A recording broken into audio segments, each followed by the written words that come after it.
Bonjour à vous, Emmanuel Ayache, expert international en Krav Maga Self-Défense et directeur de KMG France.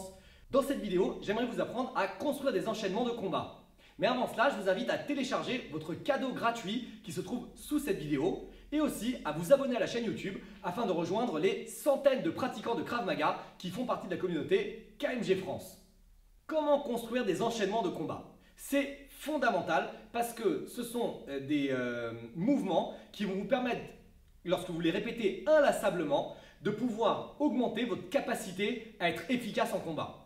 C'est-à-dire que pour moi, un enchaînement de combat, c'est comme si vous récitiez une chanson, c'est comme si vous récitiez une phrase toute construite. Vous avez l'habitude de faire vos gammes, vous avez l'habitude de faire vos bases. Du coup, lorsque vous êtes en situation de combat, il n'y a plus de réflexion. Vous appliquez directement ce que vous avez répété inlassablement pendant des heures.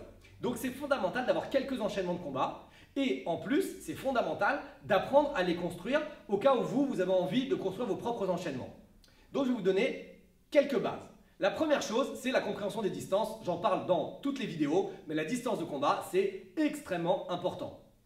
Si mon partenaire est face à moi, vous devez décider à quelle distance vous voulez commencer à construire votre enchaînement.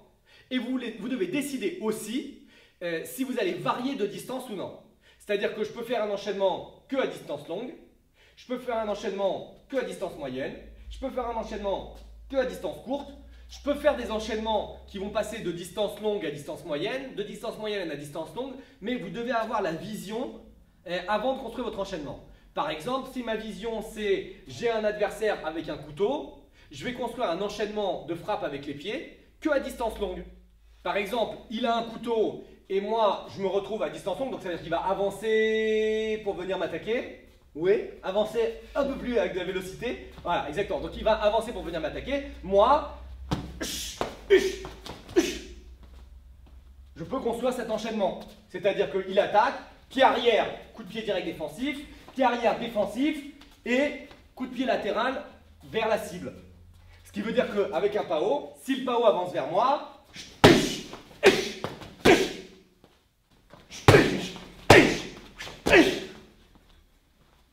donc vous voyez face au PAO, un coup de pied direct défensif, un deuxième coup de pied direct défensif avec un réajustement et un troisième coup de pied latéral. C'est-à-dire quoi réajustement? C'est que quand j'ai posé mon deuxième coup, j'ai posé ici. Vous voyez, quasiment sur la même ligne pour laisser passer le coup de pied croisé d'ajustement pour frapper coup de pied latéral avant de partir. Avant de partir parce que j'ai décidé qu'à la fin de cet enchaînement, le combat était fini et je devais prendre la fuite. Donc ça, c'était un exemple d'enchaînement que vous avez construit grâce à une vision. La vision, c'était comment faire si un attaquant vient avec un coup de couteau à distance longue.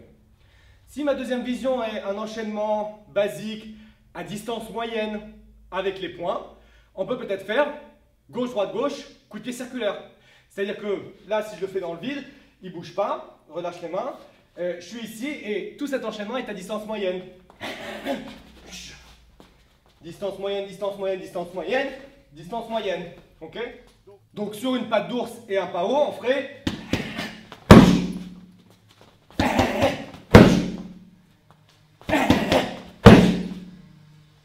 Ok? Ça veut dire que tout est fait à distance moyenne. Si vous voulez, on peut aussi créer un enchaînement à distance très proche. Par exemple, on peut faire coup de coude, coup de coude, coup de genou. Donc, coup de coude, coup de coude, coup de genou. Ok, encore. Encore. Coup de coude circulaire. Coup de coude vertical. J'attrape. Coup de genou à la partie génitale. Ces trois frappes, cette petite séquence entièrement faite à distance proche. Donc la première chose, c'est décider de la distance de votre enchaînement. La deuxième chose, essayez de passer chaque fois d'un bras à l'autre ou d'une jambe à l'autre pour limiter le temps. C'est-à-dire que si je fais un enchaînement direct du droit, crochet du droit, uppercut droit, c'est pas hyper logique. Je ne vois pas la situation dans laquelle je vais devoir faire ces trois frappes d'affilée dans la rue. Peut-être que ça peut être un éducatif pour m'apprendre à gérer mon épaule dans différents axes, mais ce ne sera pas l'augmentation de ma capacité face à une situation de rue. Donc ce ne sera pas très logique. C'est-à-dire que soit vous inversez à chaque fois les bras et vous voyez les différents enchaînements que je vous ai montré là. Gauche, droite, gauche. Coude, coude, genou. Pied, pied, pied. C'est-à-dire que à chaque fois, c'était pied, pied, pied. Mais il y a eu un réajustement. À chaque fois, on inverse. À chaque fois, on minimise les temps. La deuxième chose, c'est penser à votre distance. Et la troisième chose, c'est ne construisez pas une usine à gaz. Souvent, je vois les instructeurs dans certains clubs qui créent des enchaînements complexes. Ça doit être simple un enchaînement, ça doit être facile à retenir, ça doit être facile à reproduire. Donc, faites des choses simples. Je vous ai donné 3 exemples dans cette vidéo. Utilisez ces 3 exemples, répétez-les inlassablement, 50 fois chacun, 100 fois chacun, jusqu'à ce que ça devienne une seconde nature. Je vous invite à commenter dans la zone située sous cette vidéo pour écrire l'enchaînement que vous avez préféré parmi ces 3 enchaînements et surtout pour écrire quel est votre enchaînement préféré, ce que vous pratiquez à la salle chez vous. N'oubliez pas de partager la vidéo, n'oubliez pas de liker la vidéo et je vous retrouve très prochainement pour une autre vidéo.